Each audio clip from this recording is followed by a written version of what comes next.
ನಮಸ್ಕಾರ, ಟೆಕ್ ಟೇಲ್ಸ್ಗೆ ಸ್ವಾಗತ. ಇವತ್ತಿನ ಪ್ರಧಾನ ಸಮಾಚಾರದಲ್ಲಿ ಕರ್ನಾಟಕದ ರಾಜಕೀಯ ಬೆಳವಣಿಗೆಗಳು, ಪೊಲೀಸ್ ಇಲಾಖೆಯ ಮೇಲಿನ ಗಂಭೀರ ಆರೋಪಗಳು ಮತ್ತು ರಾಷ್ಟ್ರೀಯ ಹಾಗೂ ಅಂತಾರಾಷ್ಟ್ರೀಯ ಮಟ್ಟದ ಪ್ರಮುಖ ಸುದ್ದಿಗಳ ಬಗ್ಗೆ ನೋಡೋಣ. ಬೆಂಗಳೂರಿನಲ್ಲಿ ಕರ್ತವ್ಯನಿರತ ಪೊಲೀಸರು ಮದ್ಯಪಾನ ಮಾಡುತ್ತಿದ್ದಾರೆ ಎಂಬ ಆರೋಪ ಕೇಳಿಬಂದಿದೆ. ಪೊಲೀಸ್ ಕಂಪ್ಲೇಂಟ್ಸ್ ಅಥಾರಿಟಿ ರಾತ್ರಿ ಪಾಳಿಯಲ್ಲಿ ಕೆಲಸ ಮಾಡುವ ಸಿಬ್ಬಂದಿಗೆ ಕಡ್ಡಾಯವಾಗಿ ಮದ್ಯಪಾನ ಪರೀಕ್ಷೆ ನಡೆಸಬೇಕೆಂದು ಸೂಚಿಸಿದೆ.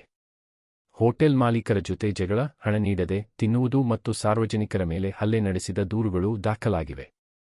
ಕರ್ನಾಟಕ ರಾಜಕೀಯದಲ್ಲಿ ಖಾತೆ ಹಂಚಿಕೆ ವಿಚಾರವಾಗಿ ಸಣ್ಣ ಗೊಂದಲ ಉಂಟಾಗಿತ್ತು. ಸಚಿವ ರಾಮಲಿಂಗಾರೆಡ್ಡಿ ಅವರ ಅಸಮಾಧಾನದ ಬಗ್ಗೆ ಮುಖ್ಯಮಂತ್ರಿ ಡಿ.ಕೆ. ಶಿವಕುಮಾರ್ ಅವರು ಚರ್ಚಿಸಿದ್ದು ಸಮಸ್ಯೆ ಬಗೆಹರಿದಿದೆ ಎಂದು ತಿಳಿಸಿದ್ದಾರೆ. ರಣದೀಪ್ ಸಿಂಗ್ ಸುರ್ಜೇವಾಲಾ ಅವರ ಜೊತೆಗೂ ಈ ಬಗ್ಗೆ ಮಾತುಕತೆ ನಡೆಯಲಿದೆ. ತೆಲಂಗಾಣದ 5 ಜಿಲ್ಲೆಗಳಲ್ಲಿ ಜೂನ್ 7ರಂದು ಭಾರೀ ಮಳೆಯಾಗುವ ಮುನ್ಸೂಚನೆ ಇದೆ. ಇನ್ನು ಅಂತಾರಾಷ್ಟ್ರೀಯ ಮಟ್ಟದಲ್ಲಿ ಉಗಾಂಡ ಮತ್ತು ಡ್ಯಾರ್ಸಿ ಗಡಿಯಲ್ಲಿ ಇಬೋಲಾ ವೈರಸ್ ಕಾರಣದಿಂದ ಸರಕು ಸಾಗಣೆ ಸ್ಥಗಿತಗೊಂಡಿದ್ದು ವ್ಯಾಪಾರಿಗಳು ಕಂಗಾಲಾಗಿದ್ದಾರೆ. ದೆಹಲಿಯಲ್ಲಿ ಕಾಕ್ರೋಚ್ ಪೀಪಲ್ಸ್ ಪಾರ್ಟಿ ಪ್ರತಿಭಟನೆ ಕೂಡ ಸುದ್ದಿಯಲ್ಲಿದೆ.